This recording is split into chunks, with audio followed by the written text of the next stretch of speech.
Welcome to Behind the Paranormal with Paul and Ben Eno.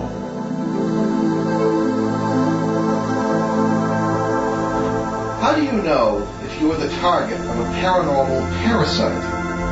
Can they attach themselves to whole families? Can unborn children from parallel worlds be protecting you? Hello there, and welcome to the 287... Wait, no, we're past 287, aren't we? I feel like I'm that old, yeah. But 287th edition of Behind the Paranormal. I'm going to lose count. With Paul and Ben Eno. I thought we were over 300 shows. Maybe that's just me. No, that includes the Achieve shows. Anyway, get on with it. Okay, I'm Ben, and all those pretty serious questions emanated from my co-host and partner in the paranormal, my dad. And so we have no guest tonight, so it would be an open line show, but first we must go to our weekly paranormal contest. And our question from last week was, what is the most common name for an entity that can be created by spiritual concentration? Well, a lot of people tried to emanate the correct answer, but they didn't. The Tibetan Buddhist concept of tulpa is what we were looking for. Tulpa is more or less how it's rendered in English. But part of the reason for that may be that we unfortunately lost our podcast from last week, so we have a famous lost show to join, I think, one or two others that we've had in the history of the show, which is 3 seasons so far. But a lot of people probably didn't hear it. So sorry about that technical glitch, but again, nobody got the answer. Anyway, let's move on, and we'll try another question this week and see if we can hold it together technologically here. So this week's question is, where is the world's only official UFO landing pad? And get that right, and win an autographed copy of my dad's most popular book, Footsteps in the Attic. And as we answer emails and letters today, please feel free to join the discussion. Call us at 401-766-1240 in the local area, or 800-449-1240 from anywhere in the country. All right. So let's move straight on. We have a number of interesting communications today. Some of these you may have heard the beginnings of before. Very often we have people writing lengthy letters to us using our form that's on the internet, and they it's interesting and informative, but it's long, so we sometimes don't have a chance to deal with the whole thing. Tonight we're going to try to deal with a few that we have not dealt with in their entirety. This one, however, is relatively short. It is from Chelsea. Chelsea and M, and she does not say where she is from. Okay, so Chelsea writes, how do you know if one is being called, bothered, fed on, or fed on by a parasite? Because my boyfriend and I can't escape this negativity. Sometimes I think it's coming from him, but we now have a 15-month-old son, and I don't want him growing up with all this negativity. How do we protect ourselves against this negativity, unhappy thinking / being? Maybe you should come to Oklahoma. Get back with me when you can. Thank you so much, Chelsea. Well, I guess she's from Oklahoma. Yes. All right. Well, okay, Chelsea, thank you for writing. This is a very, very common problem, and Ben and I have actually, quite a bit of experience with this sort of thing because it is so common.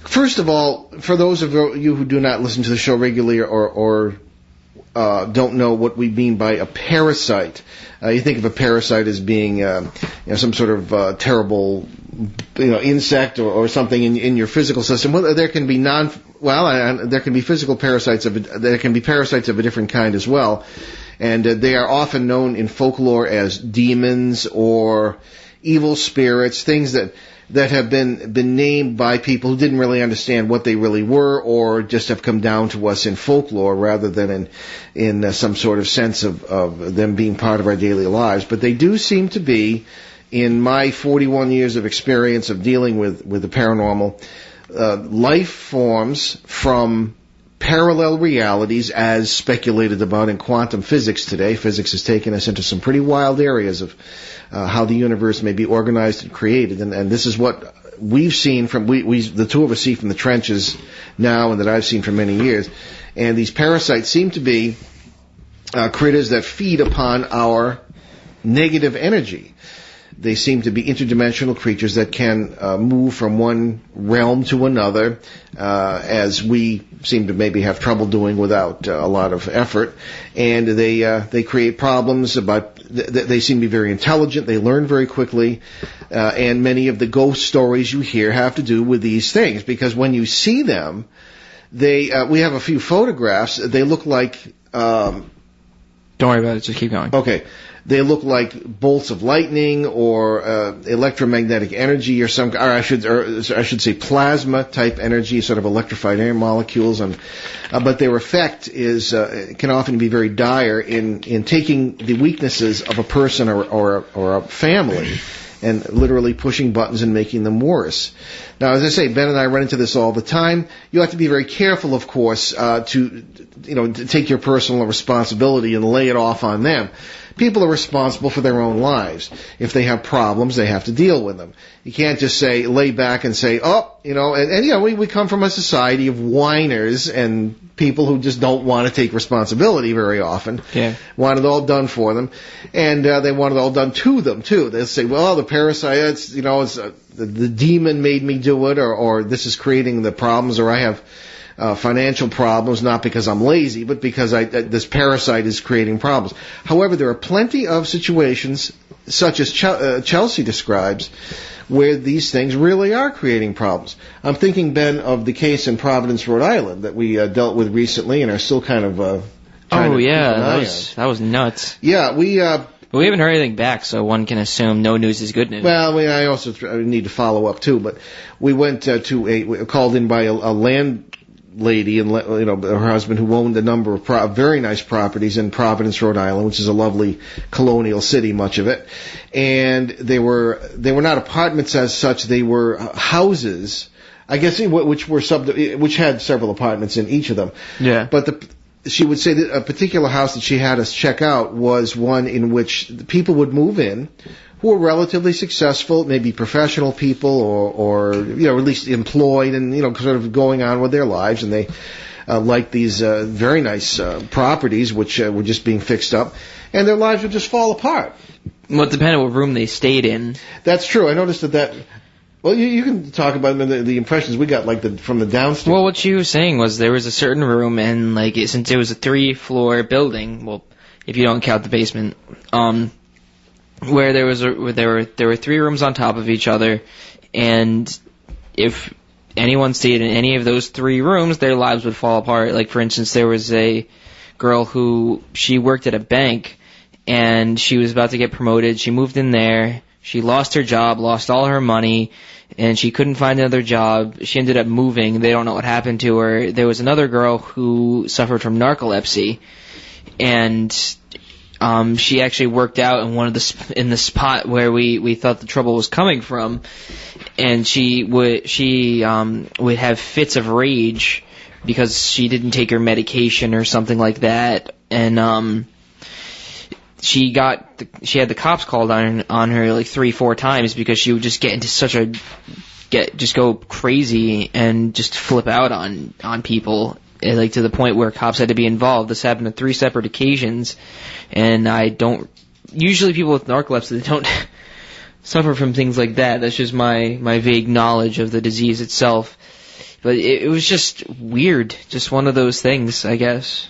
Well, it's just that it happened to 3 or 4 tenants. I believe it was 4 tenants in a row. Yeah. And she figured, something strange is going on here, and who do you call? So fortunately, she called us instead of some inexperienced people, I suppose. Yeah. So what we did was go in, and we came to the conclusion, make a long story short, that much as it may be the case in Chelsea's case here, it wasn't the place. There did not seem to be any parasitical entities there when we were there, but they often do kind of clear out when they see us coming. People have written to us and said they know us by name. I do not consider that a matter for pride, but anyway, whether that's true, I don't know.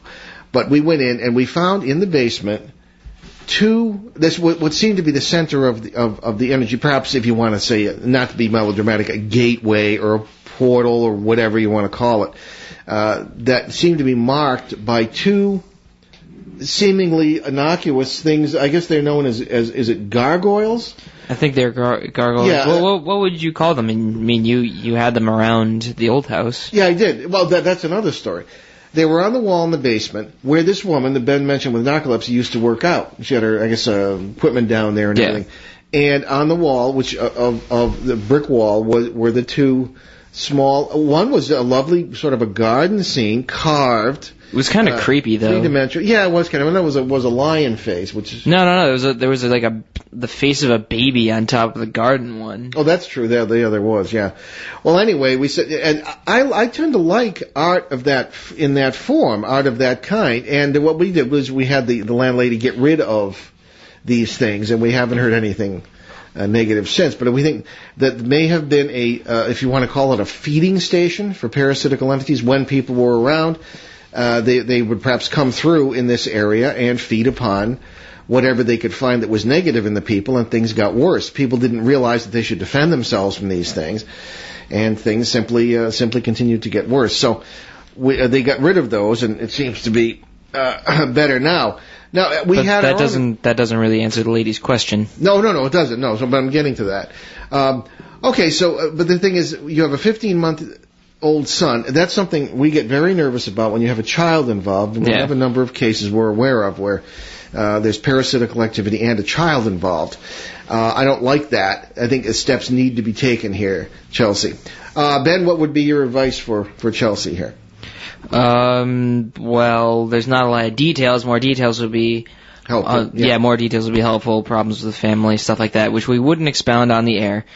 Unless you wanted us to, but I don't think you would, because it's a private thing. To write to us again and tell us. Yeah, to be more specific, like what's going on, what's been going on, why do you feel that a parasite's bothering you, any other problems in the home, having problems with your boyfriend, boyfriend's parents, any problems with the child, et cetera, things like that. Anything they would feed on. Yes, things that, like, stress, job stress, other things like that. If you live in an apartment, other tenants, it could be a drug dealer, weapons dealer, other crap like that.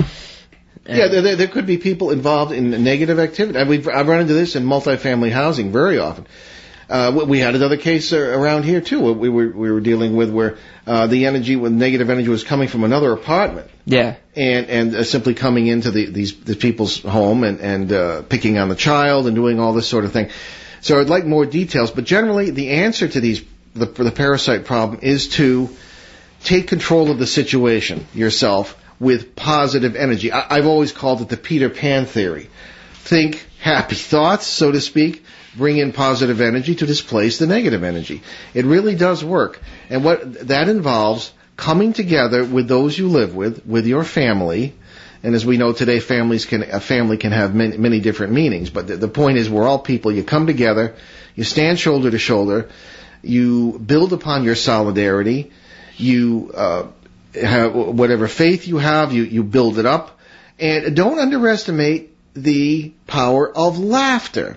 You wouldn't believe the power humor can have against these things. Humor is a very, very, as long as you're not laughing at each other, obviously. Humor in its most positive form can be a tremendous weapon against these things. And I found they're tremendously repulsed by it. Also, something you don't hear very often in the West, I mean in America and Europe, in our culture and our background, is call upon your ancestors. Your ancestors are not dead. They're alive in many, many parallel worlds, and you are with them. When you live in the multiverse way with this awareness, you become vividly aware of that, and you lose all sense of loss. These people will help you. Many of them are in worlds where they're aware of us and can take care of us and help. And they're tremendous allies against these things. There is, as in ancient folklore, and as in the Bible, there is a big struggle between good and evil. I think that idea is based on the struggle between us and these predators who would ruin our lives for their own sustenance. It's also a Zoroastrian concept. Yeah, the Zoroastrians, they get into everything, don't they? Yeah. If you listen to some of our shows. So essentially, the initial suggestion here for Chelsea and for anybody else going for this is to bring in positive energy. Be as positive as you can. Naturally, every family has stress, and there are issues, and especially today in the middle of a depression or whatever you want to call this that we're going through, there are problems. But when you stick together, it's amazing what you can do. And one of the things you can do is to build up positive defenses against these things. So Chelsea, please send us some more information if you can about where you live, what the situation is, what's going on, and perhaps we can be more specific. But the answer is certainly going to be positive energy in any way you can bring it in. Okay, any more comments on that, man? No. Okay, essentially a positive energy. Okay, this is, believe it or not, people still write letters. And sometimes they're even handwritten, and they send them in the mail. And a guy brings them to the door and puts them in the mailbox. So all these things are not emails. This is to us, and this is written from David, and I don't know if he wants us to use his full name, so I won't, in Bakersfield, California.